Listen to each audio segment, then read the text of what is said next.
I'm R.A. Schwartz, along with Eli Horowitz, and welcome to the WNBA Insider Show. Each week, we cover different topics important to the W.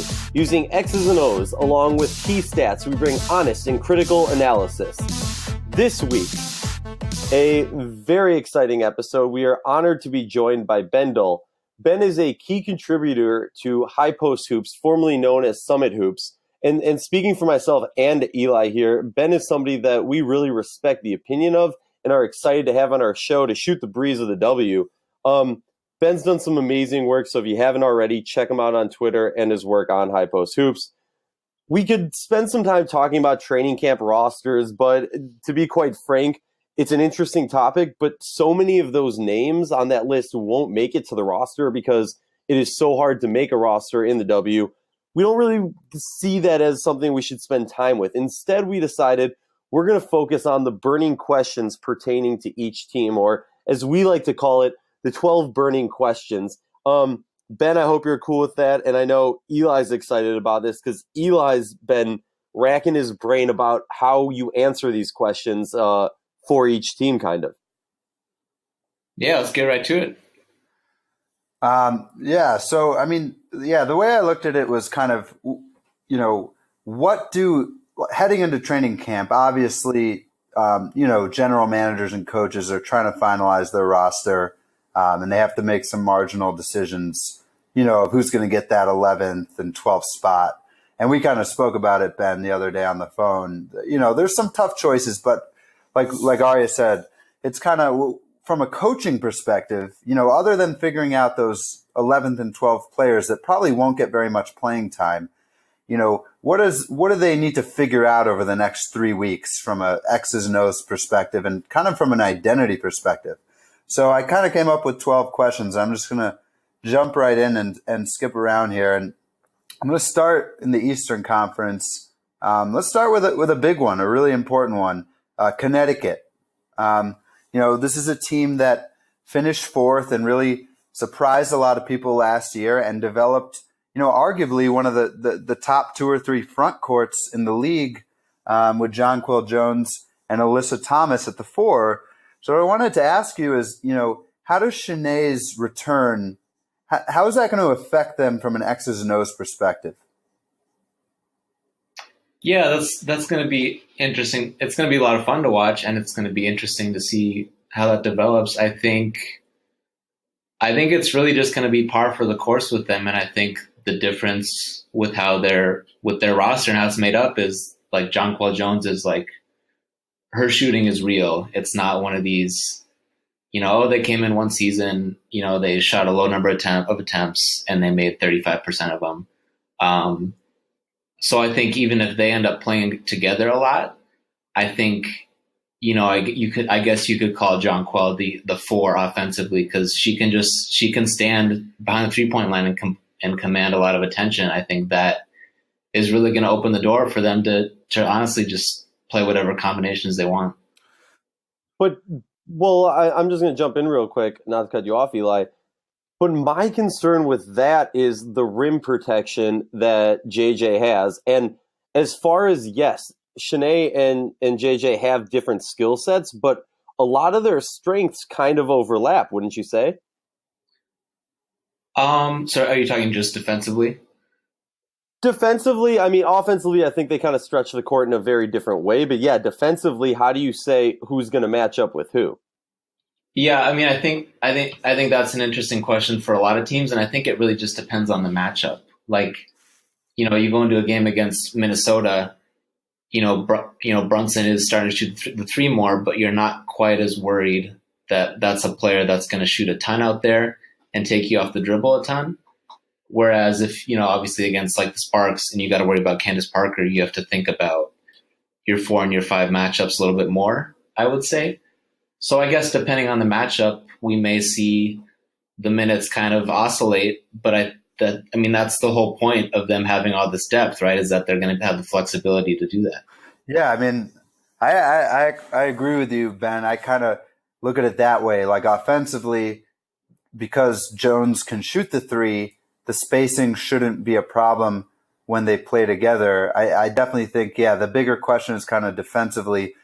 I think both of them are more comfortable as rim protectors than maybe guarding on the perimeter. So I think that's something Curt Miller is going to have to figure out as far as if they do play together, who's better at kind of defending like a stretch four, but let's move to Chicago. And the thing with Chicago is obviously they had a really nice draft and they're adding two key players. But I think what's lost in that is Elena Coates is coming back. And so rather than I think everyone's talked about the Shields and Gabby Williams a lot with the draft coverage. I wanted to talk about Coates and especially with her fit with Dolson. From my vantage point, I see Vandersloot and Quigley as players that can really push the pace and shoot.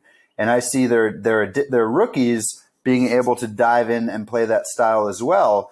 So my question for you is, how does Coates really fit into that, as she is kind of more of a traditional big who can't really stretch the floor and run up and down kind of with the personnel they already have? Yeah, I guess I would kind of look at this similarly to the same question. I think there might be some times where they can play both of them together. I think defensively I would definitely say they're both fives. So I wouldn't be surprised if it's more of just a minute share, especially to begin with, with this being, Elena Coates is going to be making her debut, a year later. So I think it's just going to take some time because, especially to the pace thing, we haven't seen her in a WNBA game yet, so it's hard to totally say that she might not assimilate well with that style. Yeah. Do you kind of, my thought was like, maybe she can be kind of like an offensive focus of the second unit. What do you think about that? Like a different style for them in the second unit. Yeah, it'll be interesting to see what they do with their second unit, how much, if Vandersloot and Quigley are staggered at all, because they can definitely handle leading the offense on their own. And then they have Jameer Faulkner, who's a pretty pure pick and roll point guard. So I think I would expect them to just lean more that way, where I think they'll be able to just play the same way whenever they want and just always have at least two people on the court that are going to be able to run a pick and roll. And I think that's what we're more likely to see. And then it'll just be a matter of when Dolson's out there, they can leverage her shooting ability. But maybe with Coates, they're able to, maximize her a little bit more, roll into the basket and allow her to get on the offensive glass. So Chicago's a team that Eli and I have both spoken in past shows about, a team that could really, either be bottom of the pack or higher up in the middle. And they really have a lot of question marks as far as what we'll see from them. Now, obviously, we haven't seen them play yet. We're recording during or the end of day 2 of training camp. So there's a lot of question marks still there. I guess what my question is you have 3 lottery draft picks coming onto this team. And Coates, I agree with both of you on this, that she could be a powerful center of the second unit. How do you see this team improving realistically coming into at the end of this season, I guess? I think the best case for them is that they take better care of the ball. They had the second worst turnover rate in the league last year. And, Vandersloot and Quigley, and then Faulkner coming back, and then Diamond DeShields and Gabby Williams, as even if they're just secondary playmakers, they just have too much talent and too many smart passers for that to be a thorn in their side. I think if they can just clean that up, some of the games last year that just totally got away from them, they just couldn't stop turning the ball over for a 4-minute stretch, and it would just really put them in a hole. I think for a lot of people, the first thing they might point to is the defense, which obviously needs to get better, but if you just have 4 minutes a game where you're falling apart every 3 games, though, you're just not going to have a chance. Speaking of defense, and that's great stuff. Let's move to Indiana because that segues perfectly. And we can talk about it another time. We weren't as big of fans of their draft as other people, but with the personnel they're bringing in and with the losses of January, and Coleman. How is this team going to get stops? Yeah, that's a fair question. They were. I was looking at this before we started. They allowed their opponents took almost 41% of their shots within 5 feet of the basket last year. And wow. They in Dallas were a clear cut worse than the rest of the pack. I do think we both seem to be big fans of Kayla Alexander, and I think that will help them out at the basket because she has like real size as a center. I mean, as a being a legit 6'4". So I think if they allow her to hang back, I think that will help them out a lot. Other than that, I mean, I don't know how critical I would want to be off the bat. If I would assume they're going to start both Vivians and Mitchell from day one. And if you're doing that, I think you just want to a certain extent, you have to just let them grow. You have to allow young players to make mistakes and to stretch their limits. So I don't know how much I'd say I'm worried about that, but I think Alexander being there to kind of be an anchor in the middle was a good start. Yeah, definitely. They've made some great moves.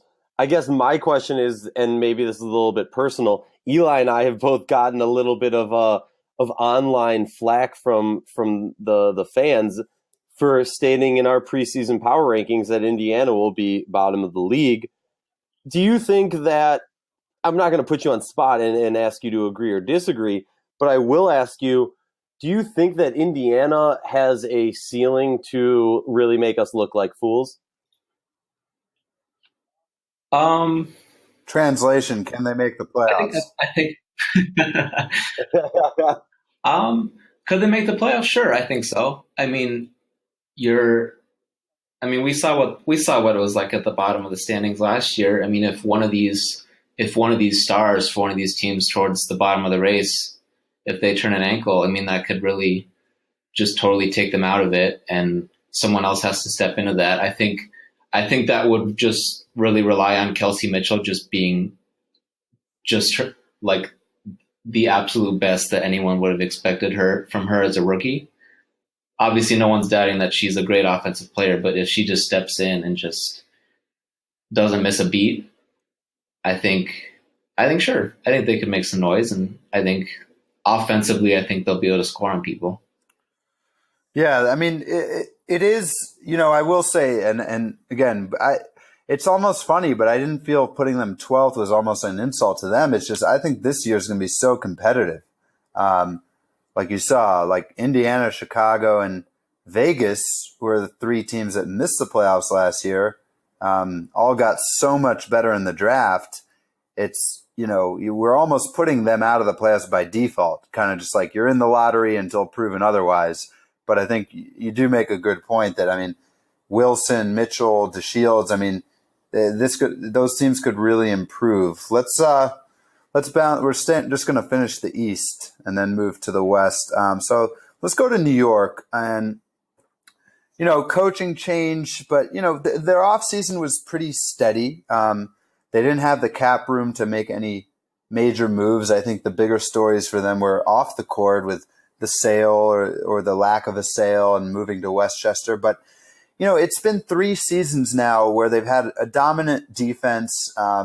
They've been, one of the best rebounding teams in the WNBA, but their offense has ultimately failed them in the playoffs. I think last year they were 8th in offense, which again isn't bottom of the league, but when you're a contender on defense, I think you want to be at least top 6, I would think, on both sides of the ball to really have a shot at the title. So I don't know if you're, if you have the clipboard in your hand, what do they need to do to just have a better flow on offense? Is it something schematic? What do you got on that? Well,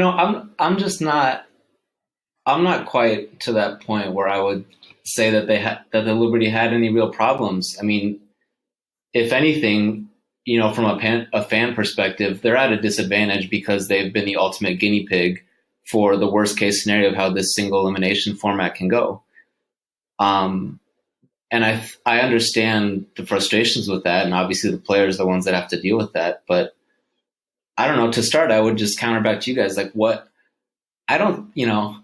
There's no shame in losing to Diana Taurasi and Brittany Griner in a single elimination game.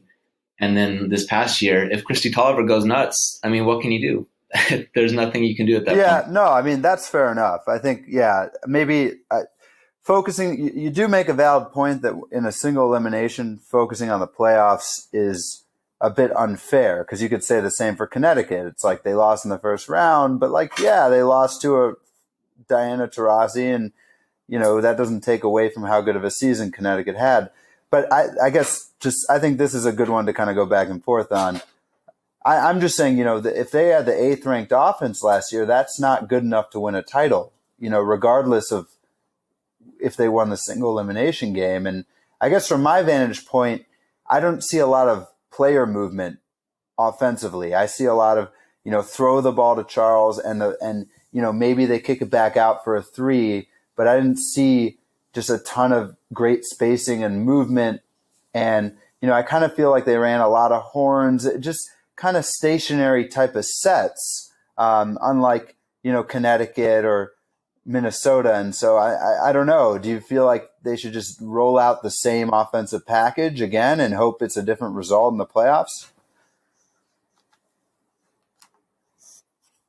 I think that's hard to say. I enjoyed what they kind of came into when they had that winning streak, and I dove into that in great detail, which you can read over on High Post Hoops. But I thought what they found late in the season was good. I can see what you're saying, but when you have Tina Charles, I mean, the whole point, every good team, you have to have some fulcrum of your offense that's going to draw a second person. And that's what Tina Charles does. I mean, you give her the ball anywhere and she's going to draw that second person.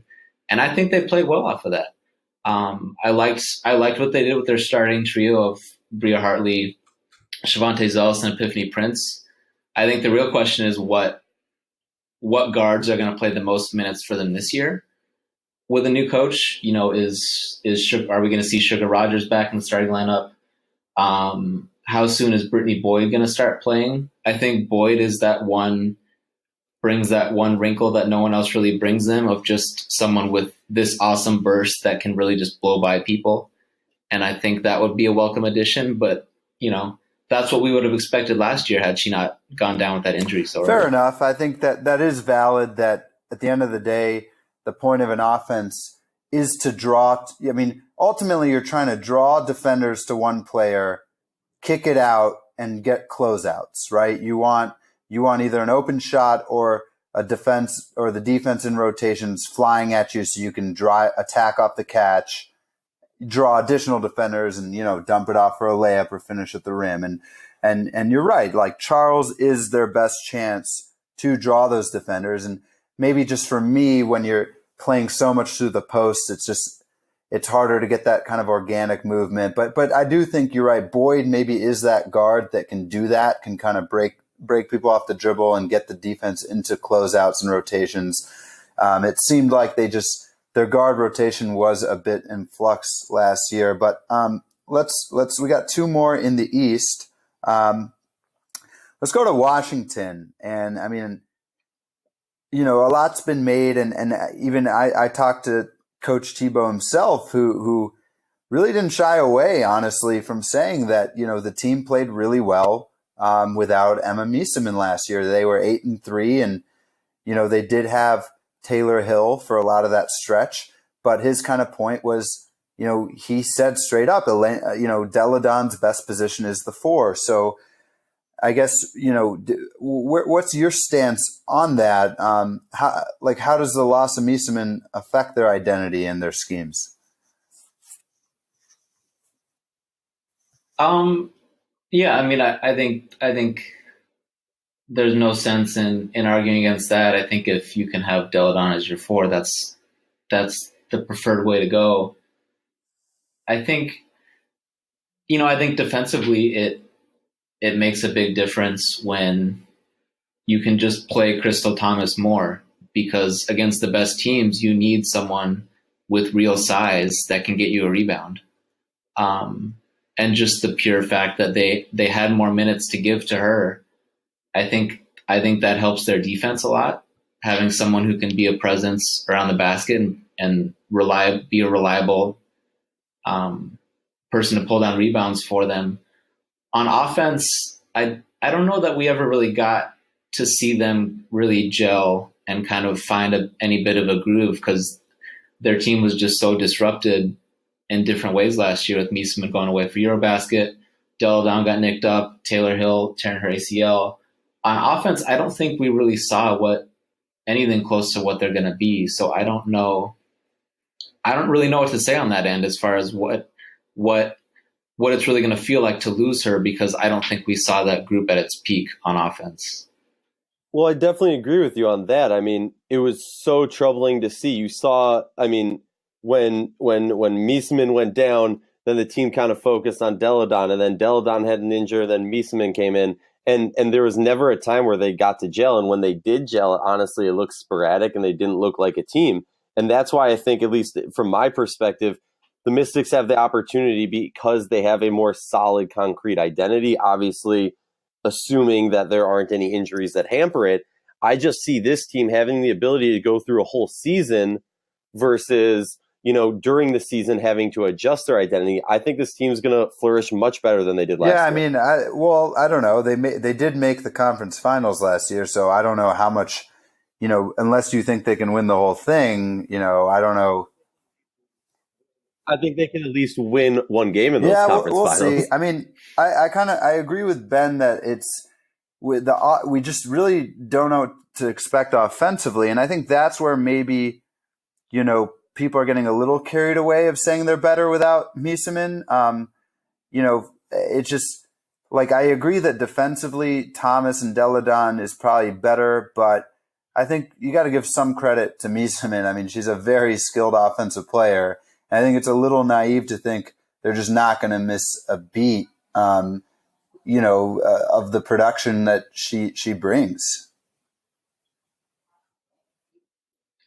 Yeah, and I think, and I don't disagree with Aryeh saying that they may finish better this year than they did last year, although that's not really an indictment of Miesman. I mean, offensively, it's not close. Like, there's no way they can become so much better offensively with her, because if you're playing her and Elena at the 4 and the 5, we got a couple of glimpses of it last year, but the sequences that really stuck out to me is when Tierra Ruffin-Pratt just got to roam around in the paint because Deladon and Miesman can spot up out there. And then she would just catch the ball, take someone off the dribble, find a cutter. So specifically for her, I think that really raises her where she can meet her ceiling. And that's, she's another really important player for them because they really love having her out there for her defense.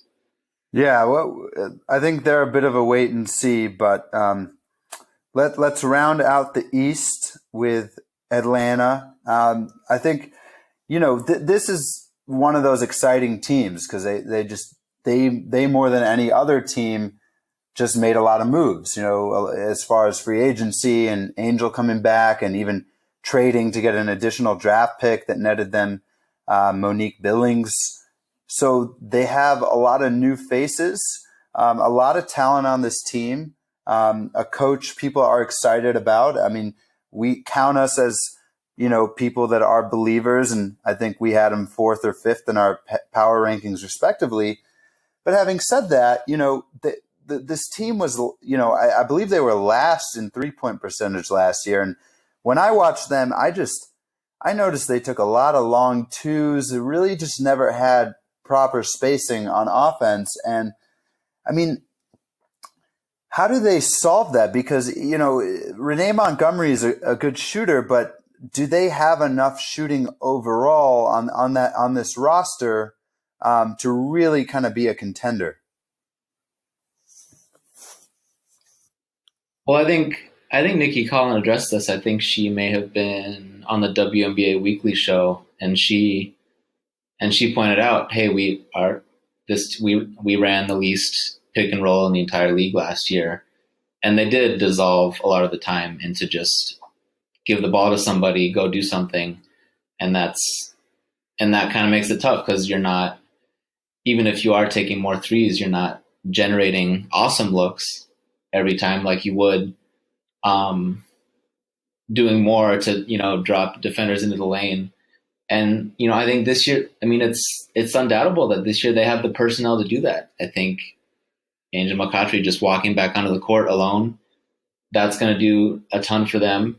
And then, I think Tiffany Hayes is one of the really unsung superstars in this league. I mean, what she can do off the dribble, I don't think there's another player like her right now with what she can do with one step to just get right by somebody. And then the way she can move in tight spaces, she's able to finish once she gets there too. Yeah, they definitely, you're right. Hayes took a leap last year, and with Angel back, they definitely have more off the dribble players that are going to draw help, like you said, and get spot up threes. I think that that's what you meant, right? Like they'll be able to generate spot up threes as opposed to like contested threes or ISO situations.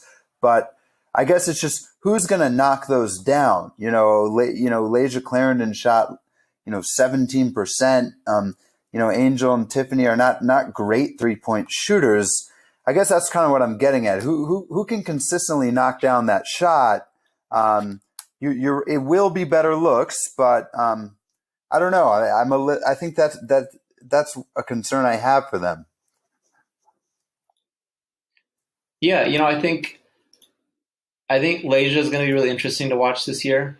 There was at times it was a little strange how Michael Cooper managed her specifically. There was that game where she was benched, and then he kept bringing up her aggression, and it'll be interesting to see now with the new coach. Is she going to take more open shots when they're there? I think, and Montgomery, Maggie Lucas, if she ends up making the team, is someone who can definitely hit those shots. I think Sykes is going to continue to improve as a spot up shooter. And Hayes shot 37% last year after she was in the 20s for a couple of years. I'm a little more inclined to believe that's real. We'll have to wait and see. And then Breland, Jessica Breland, you guys have done a good job of highlighting how important of a player she is.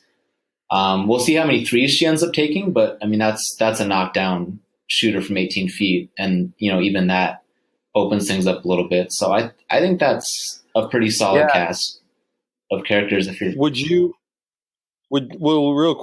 consider them? Obviously, I kind of compare them to Washington last year, where a lot of analysts kind of said they have the tools to be a top contender. Obviously, they kind of fizzled out in many ways. Do you consider Atlanta a contender?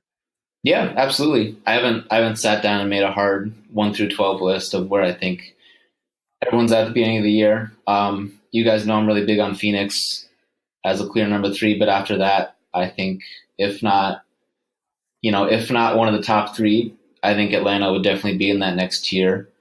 That can get, because you need that star power to win games. I think the foundation for the defense is there.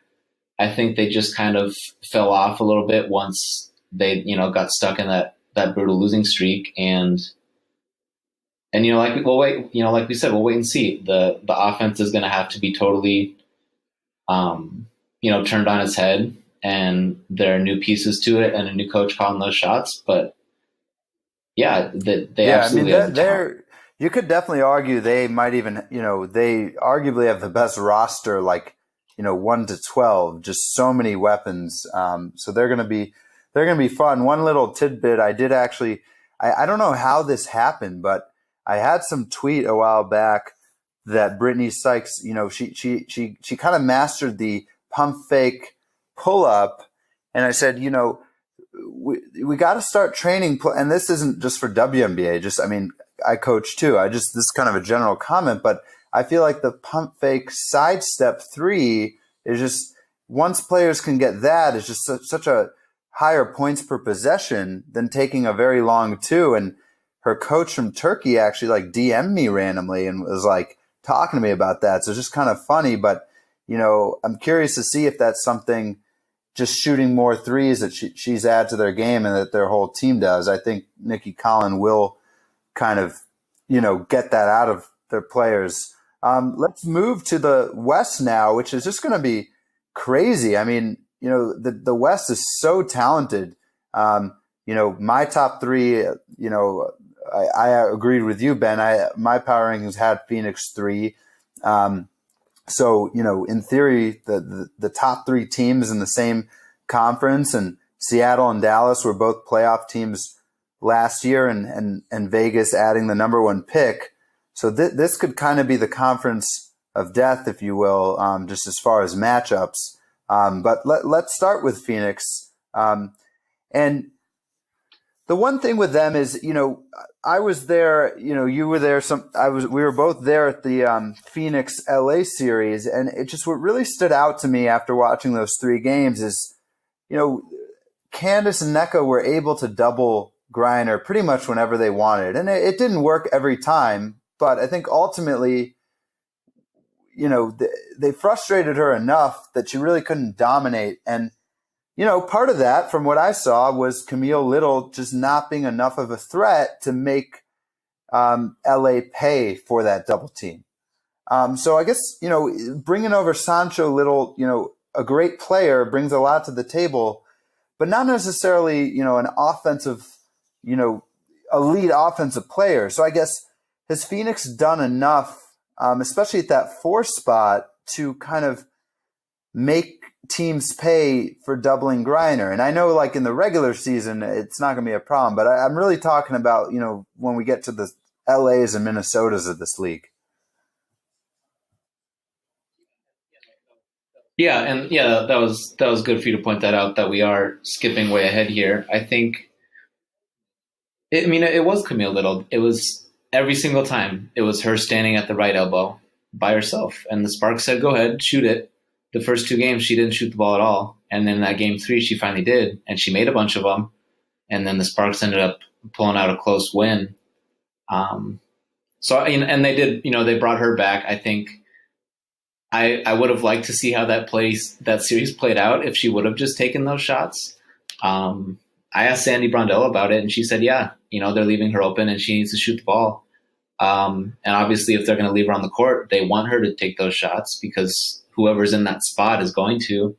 I looked this up for Sancho. Her last 6 seasons from 11 to 21 feet, she shot 36% on almost 800 attempts. In 2014, I guess that would be something you're going to point to if you're a Mercury fan and hope for. She shot 42% from the mid-range in 2014. You're saying 30? You said 36%. Yes, in total, last 6 years. I mean, and the Mercury just put out a video. I think it was 2 days ago of her shooting at the elbows. And as I watched it, and in my head, I just said, yeah, like that's the shot. Fast forwarding to the playoffs, that's the shot that someone on that team is going to have to make. Or I do think they now have a more realistic option if they need to go away from that, if Little and Little aren't going to take and make those shots. I'd be fascinated to see, if they fall down 1-0 in a series, or if it's just not working. Even in the regular season, are they going to slide Dewana Bonner over to the 4 and then just roll with that? Because I think they have the guards to then fill in if they slide her up. Yeah, that's a great point. That's the thing. If you put 4 guards out there, that team seems like they're unguardable. Yeah, and I think, I'm really excited to see how Yvonne Turner does this season. She was awesome for them. She totally came out of nowhere after all these years of not even getting a shot. And it's like, who is this player? And for anyone that's been watching EuroLeague this year, it looks real. And so she'll probably even be coming off the bench this year. But I think that's a really key piece to plug in for extra minutes if they do want to go small, and that they can trust her on the other side of the ball too. They really relied on her in that run late last season in the playoffs to also guard, the best player out there on the perimeter, and she held up pretty well. She's been dominating overseas. One more thing on Griner. One thought I had X's and O's wise I wanted to bounce off you is, a lot of times she's catching it at the low block, and it's easy to double there because there's a lot you can do. You can send, an opposite wing. You can send the other post player and have everyone else just sink to the level of the ball. That's kind of the traditional spot you would double the post. What are your thoughts on having her catch more at the high post? You really can't double team there because then you're just leaving somebody either wide open at the rim or someone else has to come down and you're leaving a shooter completely open. I mean, it's very hard to double at the high post because that's essentially, same how we talk about guards getting middle penetration. When you can just throw it into the high post, you've essentially gotten, middle. You've gotten to the middle, which is what the defense doesn't want. I don't know. Does Griner have the skill set to play there? I just think, at least in the playoffs, that would be kind of a way to avoid the double team. I would say, I guess, I just don't see it the same way. I mean, we're talking about the person that led the league in scoring last year, and one of the tools that she's really sharpened is she seems to really love that right block, and she just turns over her right shoulder and she shoots that jumper, and she's money on that shot. And that's something I'm probably going to try to track this year because it just felt like every time she had the time to turn and shoot over that, even if someone was there, I mean, she just hit that shot every single time. And this obviously isn't anything new, but just at her size, even when that double gets there, she just sees over it so easily that, I don't think they would really be sweating the idea of someone doubling her for 40 minutes because she can see the open person and she'll be able to make that pass. And, I think the problem last year was that they need that person when the ball comes to them, they have to shoot the ball. That's the whole point of them, letting that happen and then finding that person. But again, though, that's all very true. But when she's faced against the top teams, Brittany Griner has struggled against, Sylvia Fowles, against Candace Parker and NECA. I'm interested to see moving forward how, the Shanae and Jonquel combination will compete against her. I mean, we've seen Phoenix succeed, and I know you're hype on Phoenix, and I know Eli's pretty hype on Phoenix. I guess my question is, coming from someone who is a bit of a doubter when it comes to Phoenix, with the era of Diana Taurasi shaping down and the Brittany Griner era even more so in full effect, does she have the ability to lead this team to championships with the likes of the other top talent she's going to be facing? Yeah, absolutely. I think so. Again, like with, offensively, I made this point about Tina Charles. If you have, you need some kind of mechanism that's going to draw defenders and leave people open. And just like with the Liberty, for them, it's Griner. They just have to throw her the ball, and they've already put a defense into chaos. And, I think, your point on fouls is fair, but I think you have to also acknowledge that, like, these are every player is on their own timeline. And, these last couple of years, Griner has continued to still get better and better. So I think you have to take that into consideration. And obviously Fowles has done the same thing. But yeah, I think, she draws those doubles.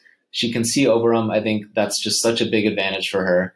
And, I really think the fact that she can knock down a turnaround jumper with such ease, I think that creates a lot of problems. And I would imagine she's in the top 3 for coaches of, what you lose sleep over, because at 6'8", if she decides to turn and shoot, there's nothing you can do. Yeah, let's follow up throughout the season. It would be interesting to kind of track some of this stuff. There's not as readily available stats throughout, but I think I'm going to try to do a better job too of looking on synergy because, I think let's circle back to this because I think you do make valid points about both the Liberty and Phoenix. It's just, I guess for me, stylistically, it's not as much my cup of tea if you're relying on post play as far as like post scoring. I just the points per possession on just traditional post-ups, it's something I want to track this year more in the WNBA. I know in other levels of basketball, it's not necessarily the best shot. I tend to favor more of a, how Minnesota and LA, I think they're less reliant on dumping it down. Even player like Fowles, they don't need her putting up 20 post-ups to win games. So I think it'll be interesting to track. But I think Phoenix could win the title. So let's move to who do I want to do? Let's go to Seattle, which is interesting because both I know you said you haven't sat down to really do your 1 through 12, but I know Aria has them out of the playoffs in 9th place. I have them just making it over New York, but it was close. And I think, you correct me if I'm wrong, I don't want to speak for you, but I thought you did respond on Twitter that you'd also have them out over New York if you had, because if we all have Atlanta in, that means one team has to miss the playoffs. And it sounds like both of you guys have Seattle being that team. So I guess, but first I even asked my question, feel free to clear the record. Was that accurate? Yeah, I remember when I read that, I kind of went quickly through my head, and if one comes in, one has to come out. Yeah, if I hate doing power rankings, but yeah, if I had to do a power rankings to start the season, they would be Seattle. Would be so ninth. What I guess what is it about their team that kind of puts them a little bit down from last year? I mean, for me, the question I had prepared, but feel free to take this in a different direction.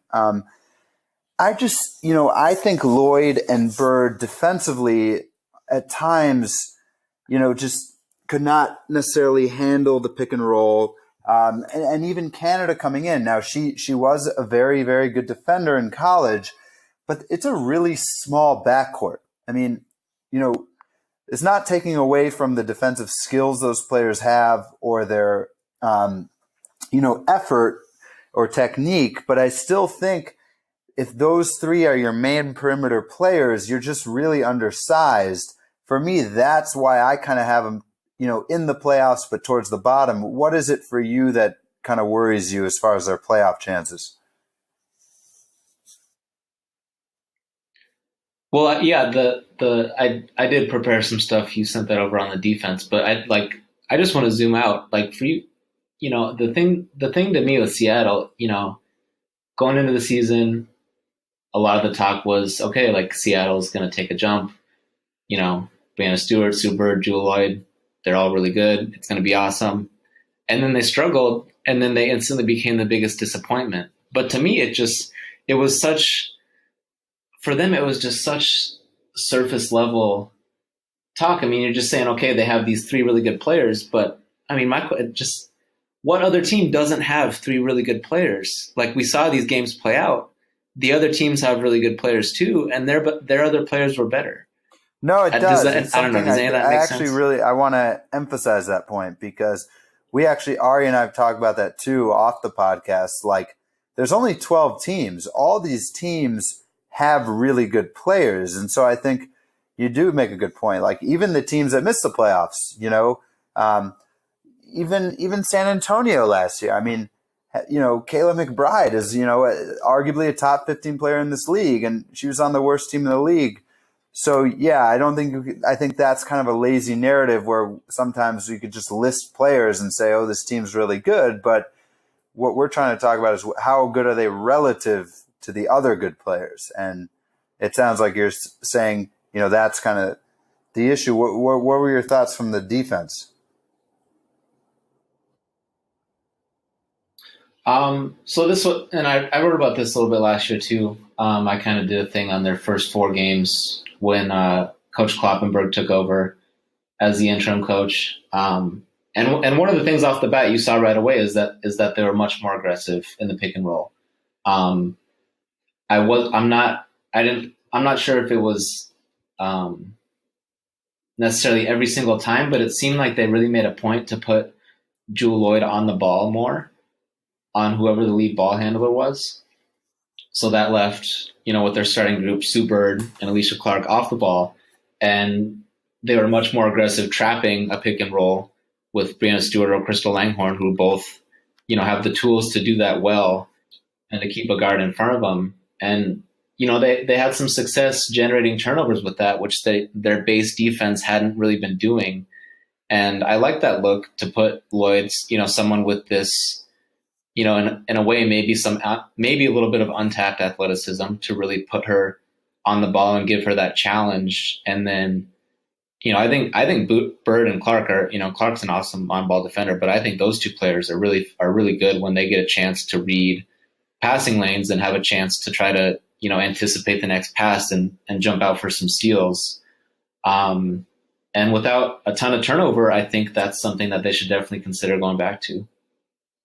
How important is it for Seattle to get a true center for the growth of this team? Yeah, I think that's really the big question for them. I think first of all, the interesting thing to see from Dan Hughes, and you might need to get to a playoff game to really find this out, but I think the first question is how much do you trust Breanna Stewart to be a center if you think that's your best lineup? I think that's another thing where I thought there was a lot of noise. I think if you go back and watch their game against Phoenix in the playoffs, there were a couple of possessions where she had Griner, they didn't send a double, and she held her ground. And if your game plan, regardless, is against Brittany Griner, if she's going to shoot over us, we're going to let her do that. She can do that just fine. And if you can do that against Griner, you can do that against anybody else. But one of my things I really would like to see is I want to see them mix and match. If they're going against a big front line, I'd be interested to see them starting Courtney Paris. But then if they're going against the Sparks, start Natasha Howard, who you invested a lot in to make sure. That's a good point. I definitely agree. I think Stewart, guards Griner as good as anybody. I think her length really bothers, and she just, she really understands angles, and that's very underrated. When you're guarding somebody in the post, I could tell she watches a lot of film without even talking to her. Because you can see her one step ahead on a lot of these moves, and just really her positional work is really impressive. And you guys are both killing me here because I'm still losing sleep of them not taking Stevens because, I'm still the length. I'm just envisioning Stevens and Stewart defensively would be, that, and you're talking about trapping and playing aggressive. There's only so much of playing the what if game at this point, but I just had to say that because the moment you talk about that trapping scheme, I think that's where basketball is headed. And I think that front court would have been just the perfect modern basketball front court. But it is what it is. Let's go to Minnesota. We've been critical of their offseason. I don't think that's you've heard our takes on that. I did have the piece I wrote on free agency where winners and losers, and I did put them in the loser category. And I just kind of wanted your take, on kind of this new second unit they have. Is it good enough to win a title? Obviously their starting five is, and their coaches, but Phoenix and LA are really, really good. And it just feels like they got marginally worse, and it's that close with LA. So how do you kind of, what's your take on all that?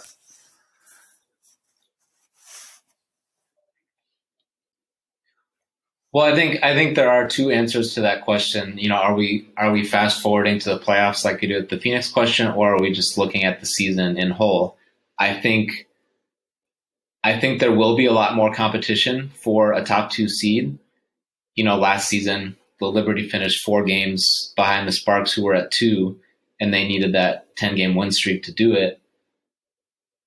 As far, when it comes to grabbing a top 2 seed, I think, I don't really know if this really has anything to do with their moves or not. It's just, I think, 3 through 6, whatever that next group ends up being, I think those teams got a lot better. So I think that kind of precludes any of the talk about the bench, where I think, we saw how hard the Lynx and the Sparks were pushing for one of those seeds, and then even pushing each other for the top 2 seeds once we knew that they were going to be in there.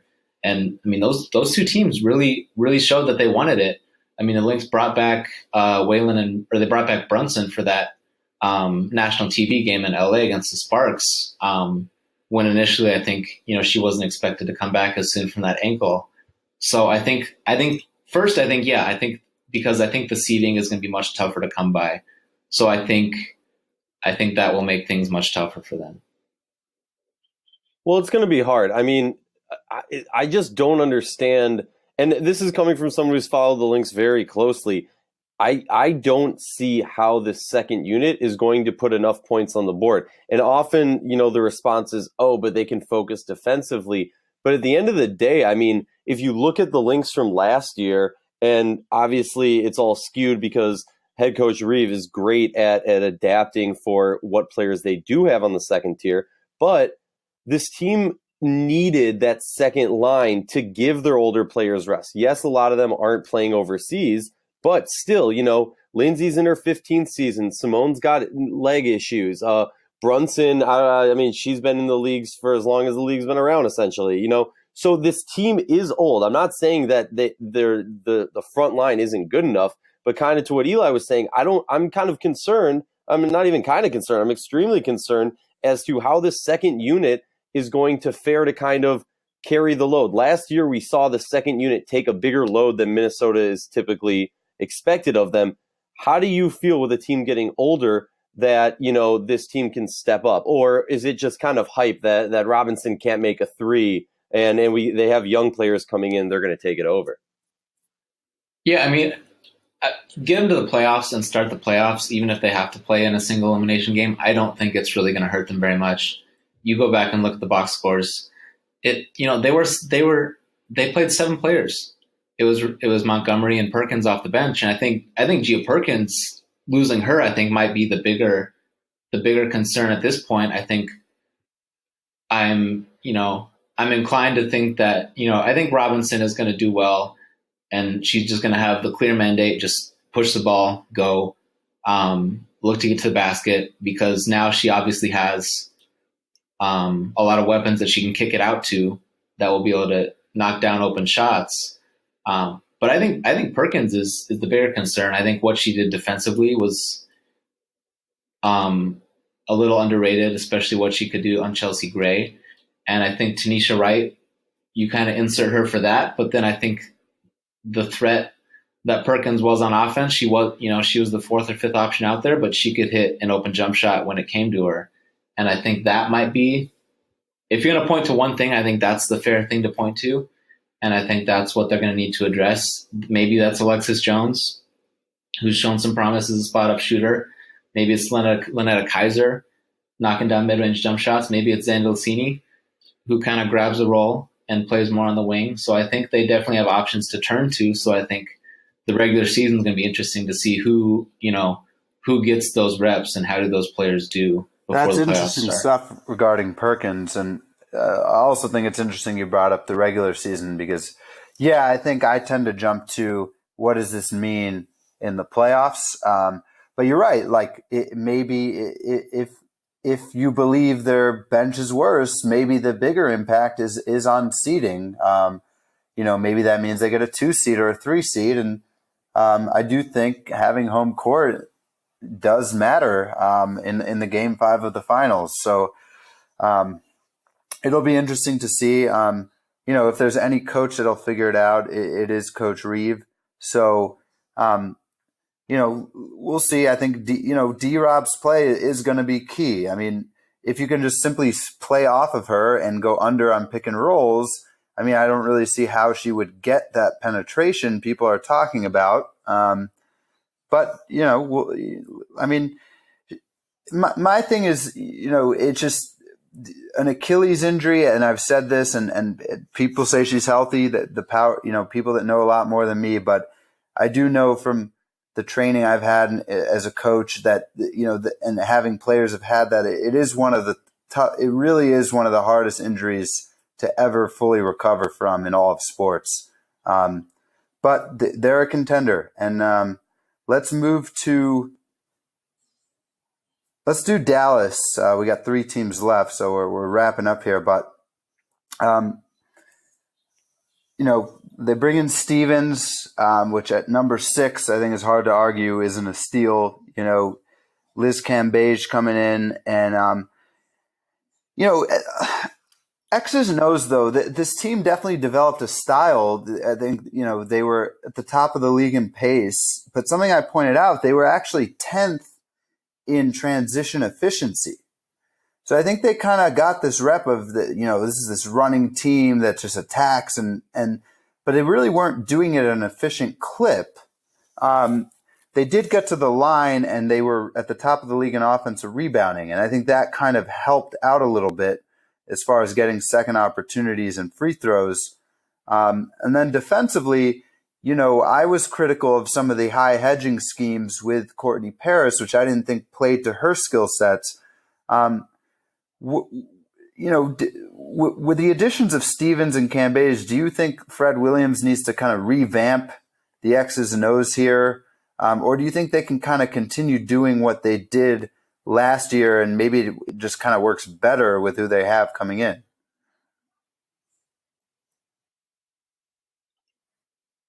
Well, I think we've already seen straight from Fred Williams that they're going to be a different team.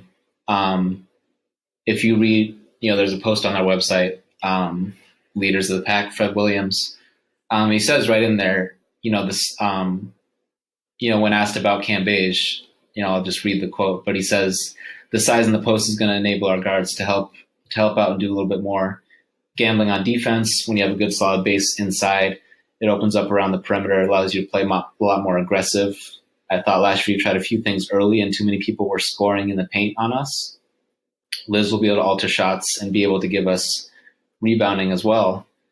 And I guess rather than going on any further, I agree with that. I imagine that they're going to let her hang back and protect the basket. And I think if they do that, I think their defense will be much improved. I guess my only question is, why would it have been different with Courtney Paris? She doesn't seem like the type where you would want her coming up to the level of the ball. So I don't know. There's just something. What did you make of that?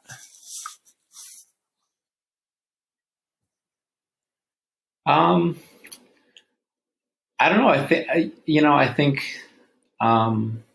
I guess right off the bat, I think Jim Peterson said this when people asked him about Karl Towns' defense. And he made a point where they just the Wolves kind of just wanted him. They wanted him, coming over every time to have him doing something instead of just standing there overthinking. So maybe the approach from the jump was just, hey, we have this young team, especially on the perimeter.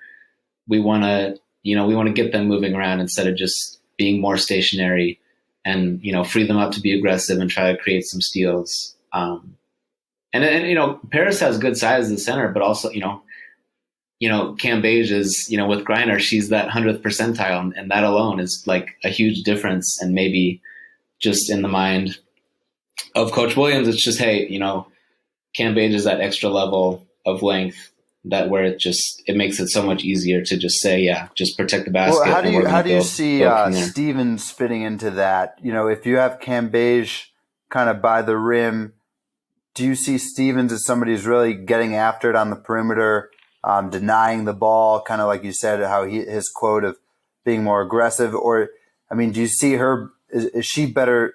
Is she better as a rim protector herself?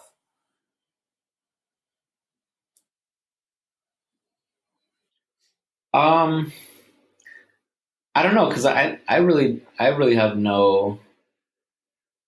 If someone just asked me, what I have no idea what they should do with their front court. You have Glory Johnson and Cambage as. You can probably put that in Sharpie as your starters. I don't know. I'm curious to see what they're going to do with Stevens. Is she going to play some backup 5? Or is she going to play some backup 4?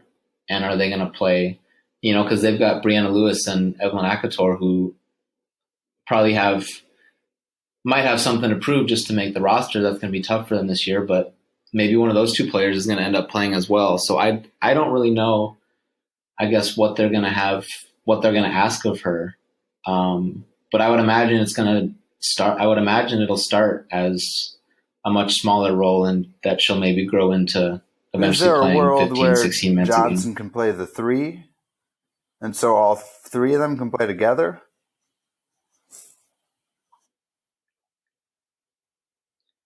No, I think she's a pretty pure four, especially offensively. You want her hitting the boards. You want her occasionally popping out for a three.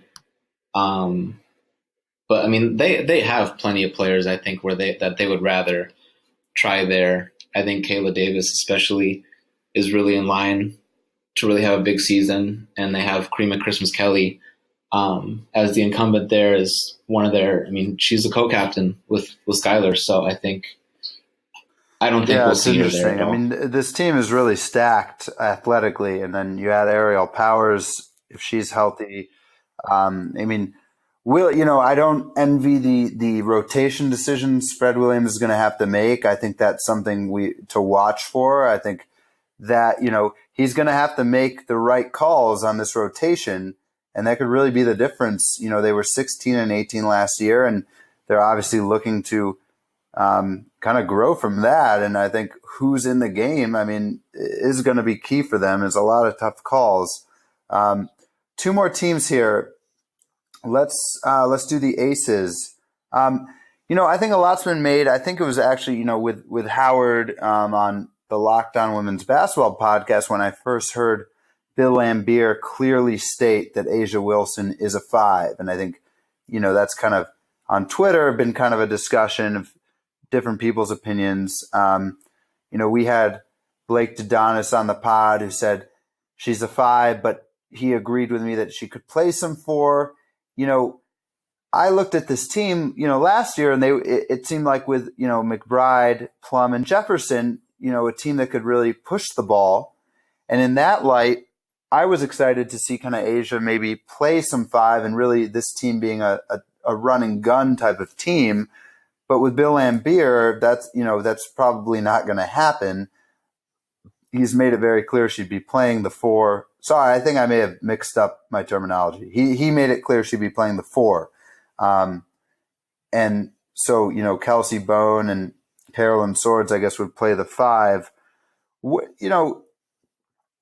I don't think there's necessarily a right or wrong answer, but I mean, how would you position this roster? I mean, more of a transition team and let Wilson play the 5, or, put her at the 4, but, now you have two players that really aren't going to be 3-point threats. So you're going to have to play a very different style.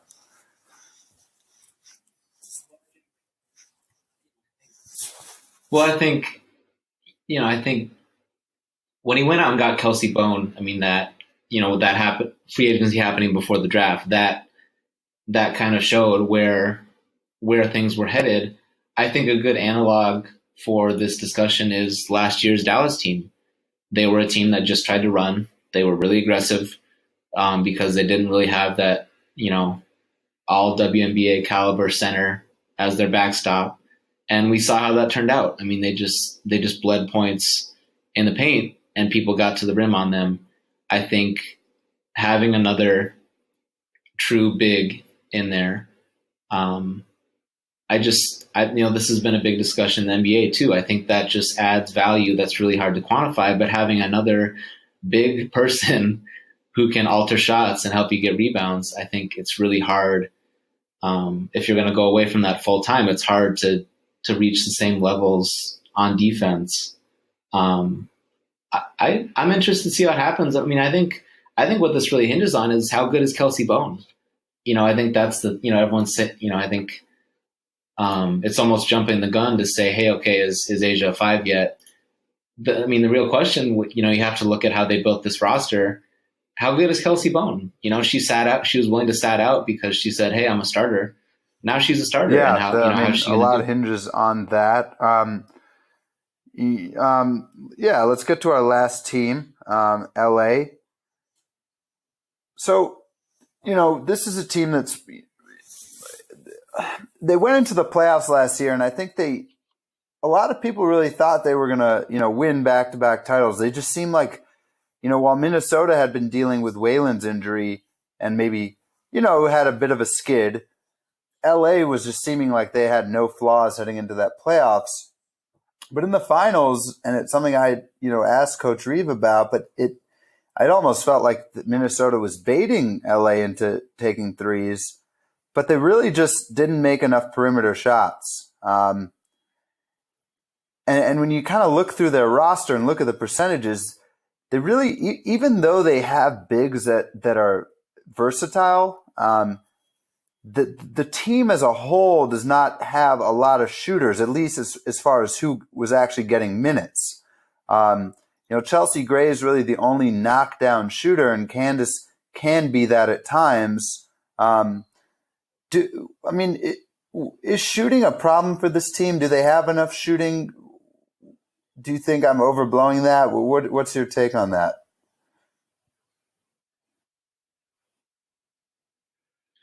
I think just on the overall dominance of the Sparks in the regular season, I think one of the coolest stats of the year by far was that they were the only team that won every regular season series. And that and I think some people almost felt like, if they talked to Candace Parker, Nneka Ogwumike, Brian Agler, that, all their remarks were almost robotic because they're just so locked in on the day to day that they're really built to execute what they talk about. I don't really think it's a problem. I think an interesting thing, if you compare the finals to the semifinals, I think if you go back and watch, Sylvia, I don't know if it was instinct, if it was part of the game plan, but Sylvia Fowles was a little bit better at that dance of, am I going to jump all the way across the lane and help off of Nneka Ogwumike, or am I going to stay kind of attached to her? And I think in the semis, you saw Griner kind of stay attached a lot more of the time, unable to get back into the play to make a difference when people attack the rim. Whereas I think against Minnesota, they ran into her more times than not, and that's what caused problems for them. And I think Nneka needs to take a few more of those shots. Odyssey Sims was awesome once she became a starter, but she hasn't been, a catch and shoot 3-point shooter hasn't been one of her fortes. We'll see, how she improves with that. And I think Cappie Pondexter, is going to be interesting to watch because she might not necessarily be asked to create a lot of offense, which she's done for so long, so well. So I think that's going to be interesting to watch. Is she going to be able to step in and just, wow, I'm getting all these open shots, and just, she's going to be able to knock them down.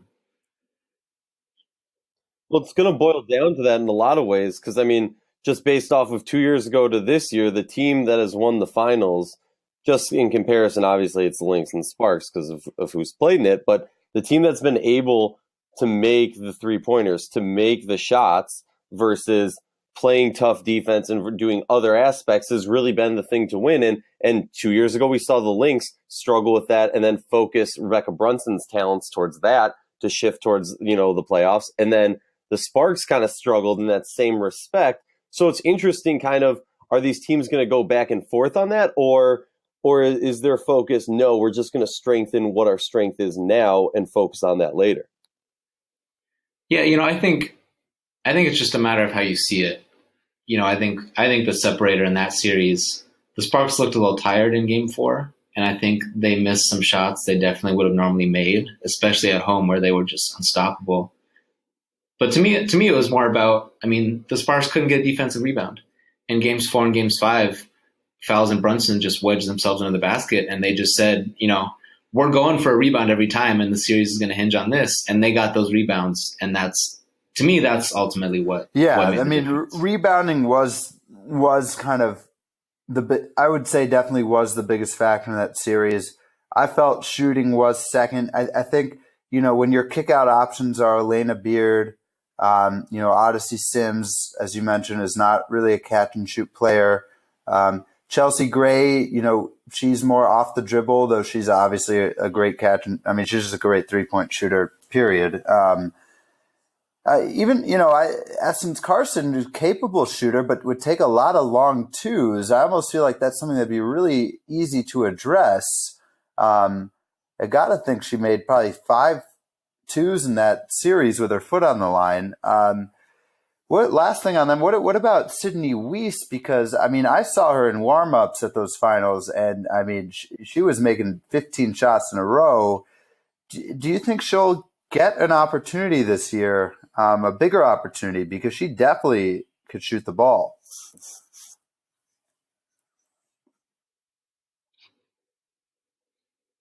Yeah, that'll be interesting. I think that's just going to come down.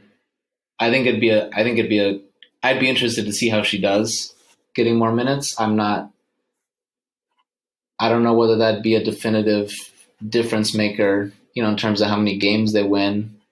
I mean, you start listing off the names and you figure, Pondexter's going to play off the bench. Carson's playing off the bench. Lavender. And then if they play a fourth big, you figure Vadiva plays. And then it's just a matter of, how many players realistically are you going to be able to work into a game? And that's a question for everybody. It's a 40-minute game. It's not easy to play, 9, even 10 players and to give them substantial minutes. I think the interesting thing to bring this back to is we talk about the Sparks knocking down shots. I think the real difference maker is it's just a referendum on how awesome Brunson and Maya Moore, especially, were on defense in that series. I mean, I think the difference is that, Maya Moore was just all over the place. She was just like Fowles. She was playing that dance where she was getting into the lane. She'd be an extra body, but then when she had to, she got right out to the perimeter and closed out on somebody. And I think that's what it's all about. I mean, you put the two best teams up against each other, and you have people that are going to make that. You have special players, and I think Brunson at this stage in her career to be going toe to toe with Candace Parker. I think that's something that can't be talked about enough. And then I think Moore. They went small a lot, and sometimes she just straight up guarded Candace Parker one-on-one, and she holds up. There's that the meme of DeMarcus Cousins stoning Karl Towns in the post. Maya Moore almost did that a couple of times, giving 5 inches to, if not, and those are the best players in the world right there. Number 1 and number 2, I think anyone would rank them. So I think it really comes back to that. It's just that when you play the Lynx, it's that hard to score, no matter what you're trying to get, a layup absolutely. or an open three or whatever. I know I expect those teams to be right back there. It's going to be a great season regardless. We got to wrap it up here. This is great stuff, great insight. Really appreciate you coming on to the pod. And just real quick, if you want to kind of shout out kind of what your coverage is going to be this season and your Twitter handle or anything else our listeners should know if they want to find your content.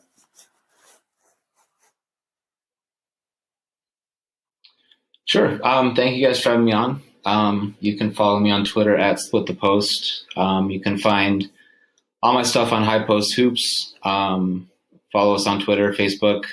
We're trying to build up our Instagram, so hopefully that'll be another thing we can work on this season as well. But really, that's it. Just paying attention and covering the whole league, and hopefully, shining a light on all the cool stuff these players do, and that, just another, we enjoy it. We enjoy it because it's fun to watch. It's fun basketball, and hopefully our coverage reflects that. Well, I want to thank you, Ben, again for joining us on the show. Really appreciate it. Folks, I'm Aryeh Schwartz along with Eli Horowitz, and this has been the WNBA Insider Show. Each week we cover various topics important to the W using X's and O's along with key stats, bringing honest and critical analysis to the W. And tune in next week.